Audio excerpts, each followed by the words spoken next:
నా చావుకి కారణం దర్శకుడు రాజమౌళి, ఆయన భార్య రమా రాజమౌళి అంటూ తన మరణ వాంగ్మూలాన్ని ఒక సెల్ఫీ వీడియో, అలాగే ఒక లెటర్ ద్వారా శ్రీనివాసరావు అనేటువంటి వ్యక్తి రాజమౌళి మీద, ఆయన కుటుంబ సభ్యుల మీద సంచలనమైనటువంటి వ్యాఖ్యలు, ఆరోపణలు చేస్తూ ఆయన వీడియోని రిలీజ్ చేసినటువంటి నేపథ్యంలో శ్రీనివాసరావు ఇప్పుడు అదృశ్యమయ్యారు. ఆయన ఎక్కడున్నారో కనబడటం లేదు. ఆయన అసల సజీవంగా ఉన్నారా? లేదా? అనేటువంటి ఎన్నో ప్రశ్నలు ఇప్పుడు ఉత్పన్నమవుతున్నటువంటి నేపథ్యంలో ఈ అంశం మీద మనం విశ్లేషణ చేసుకుందాం. ప్రస్తుతం మనతో పాటు ఉన్నారు ప్రముఖ రాజకీయ విశ్లేషకులు, ప్రముఖ సీనియర్ జర్నలిస్ట్ సిఎస్ రావు గారు. వారితో మాట్లాడదాం. సార్ నమస్తే సార్. నమస్తే. శ్రీనివాసరావు అనేటువంటి వ్యక్తి రాజమౌళి గారి మీద, రమా రాజమౌళి గారి మీద సంచలనమైనటువంటి వ్యాఖ్యలు చేశారు. నా చావుకి కారణం రాజమౌళి గారే. రాజమౌళి గారు నన్ను మానసికంగా, శారీరకంగా హింసిస్తున్నారు అంటూ తన మరణ వాంగ్మూలాన్ని ఒక సెల్ఫీ వీడియోలో, ఒక లెటర్ ద్వారా ఆయన తెలియజేయడం జరిగింది. ఆ తర్వాత శ్రీనివాసరావు గారు అదృశ్యం అయ్యారు. ఎక్కడా కనబడటం లేదు. అసలు ఆయన సజీవంగా ఉన్నారా? లేదా? అనేటువంటి ప్రశ్నలు అయితే ఉత్పన్నమవుతూ ఉన్నాయి. ఏంటి సార్, శ్రీనివాసరావు గారు చేసినటువంటి ఆరోపణల్లో వాస్తవాలు ఉన్నాయా? అసలు ఏం జరుగుతుంది ఈ కేసులు అంటే ఏం చెప్తారు? ఇప్పుడు రాజమౌళి గారి ఎపిసోడ్ చూస్తే, తాజా ఎపిసోడ్ చూస్తుంటే నాకు గరికపాటి గారి ఎపిసోడ్ గుర్తొస్తుంది. ఇప్పుడు వీళ్ళిద్దరు కూడా చాలా కష్టపడి మంచి పేరు సంపాదించుకున్నారు సమాజంలో. అంత పై స్థాయికి ఎదగడం అనేది అంత ఈజీ కాదు. ఒక రాజర్షి లాగా, బ్రహ్మర్షి లాగా సాధన చేసి వాళ్ళు ఆ స్థాయికి ఎదిగారు. సో ఎదిగినప్పుడు ఎప్పుడో 30 years బ్యాక్ జరిగినటువంటి సంఘటనని ఇప్పుడు తెర మీదకి తీసుకొస్తున్నారు అని అంటే ఎవరు తీసుకొస్తున్నారు అనేది ఒక పెద్ద డౌట్ నాకు వ్యక్తిగతంగా చాలా డౌట్ ఉంది. అసలు ఈ లేనిది ఎందుకు తీసుకొస్తున్నారు, ఎవరు తీసుకొస్తున్నారు? ఇప్పుడు అంటే అసలు శ్రీనివాసరావు గారి మానసిక పరిస్థితి బాలేదని, ఆయన కావాలనే ఇప్పుడు ఒక ఫేమ్ కోసం రమా రాజమౌళి గారి మీద, రాజమౌళి గారి మీద ఇటువంటి ఆరోపణలు చేస్తున్నారు, ఇటువంటి విమర్శలు చేస్తున్నారు అనేటువంటి వాదనలు కూడా వస్తున్నాయి తెర మీదకి. ఇప్పుడు 30 years బ్యాక్ జరిగినటువంటి సంఘటనలండి. కామేశ్వరి గారు ఇండివిజువల్ గా బయటకు వచ్చారా? గరికపాటి గారి మీద, గరికపాటి నరసింహరావు గారి మీద ఎవరో ఉండి బయటకు తీసుకొచ్చి ఉంటారనేది డౌట్స్ చాలా మందికి ఉన్నాయి. డౌట్ ఇప్పుడు లేదంటే ఒకేసారి 30 సంవత్సరాల నుంచి కాముగా ఉన్నటువంటి కామేశ్వరి గారు ఇప్పుడు వచ్చేసి ఆవిడ ఈ వీడియోలు ఈ మధ్య కాలంలో ఎందుకు పెట్టినట్టు, ఎందుకు నరసింహరావు గారి ఆయనకు ఉన్నటువంటి పరువుని, ప్రతిష్టని ఎందుకు భంగం కలిగించాలని ప్రయత్నం చేసినట్టు, దీని వెనక ఎవరున్నారు అనేది ఒకటి. రెండు, ఇప్పుడు రాజమౌళి గారి ఇష్యూలో కూడా ఈ రాజమౌళి గారు ఒక స్థాయికి ఎదిగారు. ఆయన టాలీవుడ్ నుంచి మనకు సినిమా ఇండస్ట్రీని, మొత్తం తెలుగు సినిమా ఇండస్ట్రీని బాలీవుడ్ స్థాయికి చేర్చారు. ఇంకో మాట చెప్పాలంటే హాలీవుడ్ స్థాయిలో ఇప్పుడు ఫిల్మ్స్ తీస్తున్నాడు. మరి ఆ స్థాయికి ఎదిగినటువంటి డైరెక్టర్ ని ఎందుకు ఒకేసారి ఆయన సంపాదించుకున్నట్టు కీర్తి ప్రతిష్టల్ని దెబ్బతీయాలని చెప్పేసి ఇప్పుడు అనుకున్నాడు? అందులో స్నేహితుడు శ్రీనివాసరావు ఇప్పుడు ఎందుకు అనుకున్నాడు అని అంటే, ఆయనకు పుట్టినటువంటి ఆలోచన, ఆయన కలిగినటువంటి ఆలోచన అని చెప్పేసి మనం అనుకోవాలా? 30 సంవత్సరాల నుంచి మరి ఉంటూ ఇప్పుడు ఎందుకు బయటకు వచ్చి ఆయన ఆ విధంగా మాట్లాడాడు? పైగా నేను మరణ వాంగ్మూలం ఇస్తున్నాను అని చెప్పి అన్నారు. ఇప్పుడు ఆమె కూడా, కామేశ్వరి గారు కూడా అదే చెప్పారు. ఏమని చెప్పారు కామేశ్వరి గారు? నాకు చావు తప్ప మరొక మార్గం లేదు, నన్ను మానసికంగా హింసించిన నా కొడుకులకి కాకుండా చేస్తున్నాడు గరికపాటి నరసింహరావు గారు అని చెప్పి ఆవిడ ఒక వారం రోజులు గందరగోళం చేశారు సోషల్ మీడియాలో. ఇప్పుడు ఈ శ్రీనివాసరావు గారు ఒక వీడియో రిలీజ్ చేసేసి, ఆయన ఏదో ఒక 30 years బ్యాక్ ఒక లవర్ ఉండేదట, ఆ లవర్ ని ఈయన ప్రేమించారంట రాజమౌళి గారు. ట్రయాంగిల్ లవ్ స్టోరీ ఒకటి చెప్పి మరణ వాంగ్మూలం, నేను ఇదే వీడియోని మరణ వాంగ్మూలం అనుకోండి, దీని అంతటి కారణం రాజమౌళి అని చెప్తాడు. అసలు ఇప్పుడు ఆ లేడీ ఎవరు?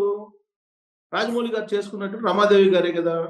మరి రమాదేవి గారు ఇష్టపడకుండా రాజమౌళి గారిని చేసుకుంటుందా? అంటే శ్రీనివాసరావు గారిని నిజంగా శ్రీనివాసరావు గారు చెప్పినట్టు ఒకవేళ ఇష్టపడింది అనుకో శ్రీనివాసరావుని చేసుకునేది కదా. ఇప్పుడు ఇష్టం అనేది రాజమౌళి అనే శ్రీనివాసరావు మీద ఆధారపడి ఉంటుంది, రమాదేవి గారి మీద ఆధారపడి ఉంటుంది. రమాదేవి గారు ఎవరిని ఇష్టపడితే వాళ్ళని చేసుకుంటారు. రాజమౌళి గారిని ఇష్టపడింది, రాజమౌళి గారిని చేసుకుంది. ఇప్పుడు ఈయన శ్రీనివాసరావుది ఒకవేళ నిజంగా అలాంటి ఎపిసోడ్ ఉన్నా వన్ సైడ్ లో అనుకోవాలి. అసలు ఇప్పుడు శ్రీనివాసరావు మీద కేసు పెట్టాలి వాస్తవంగా రమాదేవి గారు. హ్మ్. తన పరువుకి డ్యామేజ్ చేస్తున్నాడని చెప్పి రమాదేవి గారు శ్రీనివాసరావు మీద కేసు పెట్టాలి ఇప్పుడు. తన తన ఇష్టాయిష్టాలతో సంబంధం లేకుండా శ్రీనివాసరావు ఈ విధంగా వ్యవహరిస్తున్నాడు అని చెప్పి. మానసికంగా వేధిస్తున్నాడు రాజమౌళి అని చెప్పేసి అంటాడు ఆయన. హ్మ్. మానసికంగా వేధించి ఇంకొక మనిషి గురించి పట్టించుకునే అంత టైం రాజమౌళి గారికి ఉంటుందంటారా? జనరల్ గా అనుకుందాం. ఇప్పుడు ఇంకొక వ్యక్తి గురించి ఇప్పుడు అతను ఏం చెప్తున్నాడు, డైలీ అసలు శ్రీనివాసరావు అనే అతను చెప్తున్న దాని ప్రకారం ఏంది, డైలీ తన గురించి ఆలోచిస్తున్నాడు. తనేదో ఈ ట్రయాంగిల్ లవ్ స్టోరీని బయట చెప్తానని చెప్పేసి నన్ను టార్చర్ పెడుతున్నాడు, హరాస్ చేస్తున్నాడు ప్రతిరోజు అని చెప్పేసి ఆయన అంటున్నాడు. హ్మ్. అసలు ఒక స్టేజ్‌కి వెళ్ళిన తర్వాత ఇలాంటి వాళ్ళందరిని పట్టించుకునేటువంటి టైం ఉంటుందా రాజమౌళి గారికి? మామూలుగా జనరల్‌గా ఆలోచిద్దాం. ఇప్పుడు గరికపాటి గారు ఉన్నారు. గరికపాటి గారికి మాత్రం వాళ్ళ టైం ఉంటుందా? ఆయన ఒక స్టేజ్‌కి వెళ్ళిపోయిన తర్వాత ఆయనేంటో, ఆయన ప్రవచనాలేంటో, ఆయన వ్యవహారం ఏంటో, ఆయన బిజీలో ఆయన ఉంటారు. హ్మ్.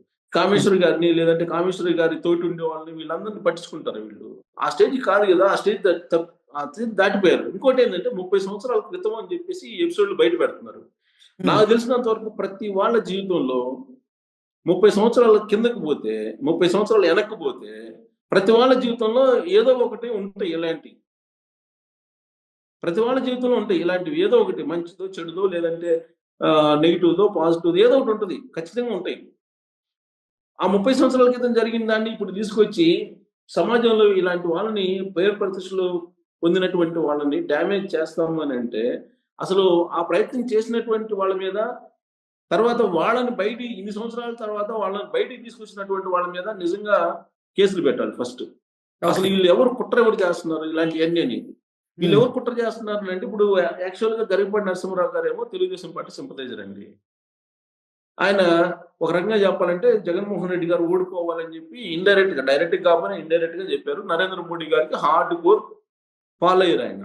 హ్మ్. ఆయన ప్రవచనాలను బట్టి మనకు అర్థమవుతుంది. ఈయన రాజమౌళి గారు ఉన్నారంటే, రాజమౌళి గారు ఆయన రాజకీయాలకు దూరంగా ఉంటారు. ఆయన పనేదో ఆయన చేసుకుంటారు. టాలీవుడ్‌లో కూడా ఎవరికీ వివాదాస్పదమైనటువంటి డైరెక్టర్ కాదాయన. హ్మ్. తన పనేదో తను చేసుకొని పోతుంటారు. కాకపోతే తెలుగుదేశం పార్టీ కలర్ ఉంది ఆయన మీద. ఆయన మీద కూడా రాజమౌళి గారి మీద కూడా తెలుగుదేశం పార్టీ కలర్ ఉంది.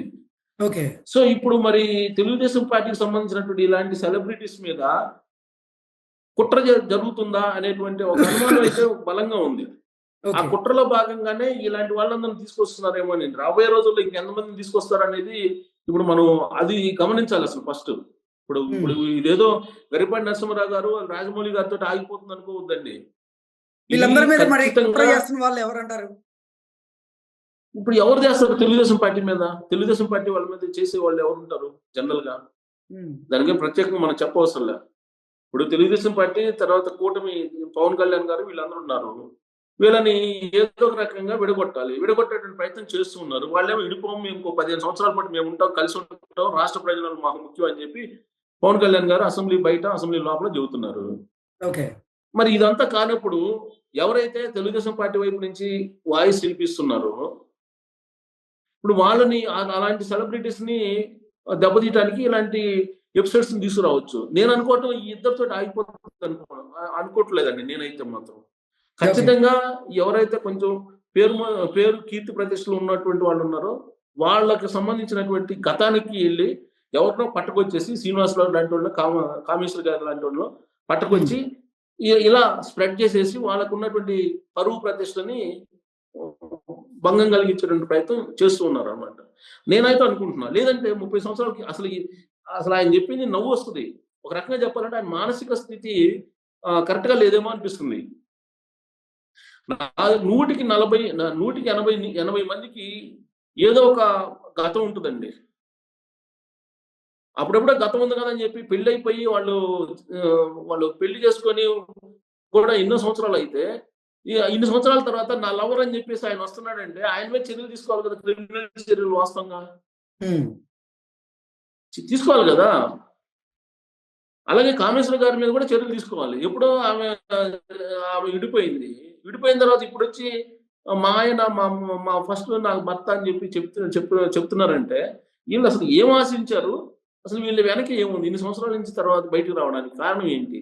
అసలు ఇది ఎలా ఉందంటే చిన్న పిల్లల ఆటలాగా ఉంది జీవితాల మీద.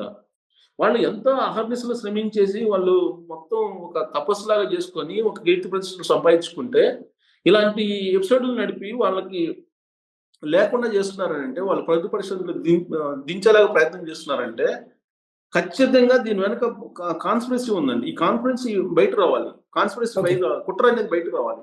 ఓకే. రాకపోతే మాత్రం రాబోయే రోజుల్లో మరిన్ని ఎపిసోడ్‌లు మనం చూడాల్సొస్తది ఇలాంటివి. నేను ఓకే. అనుకోవటం.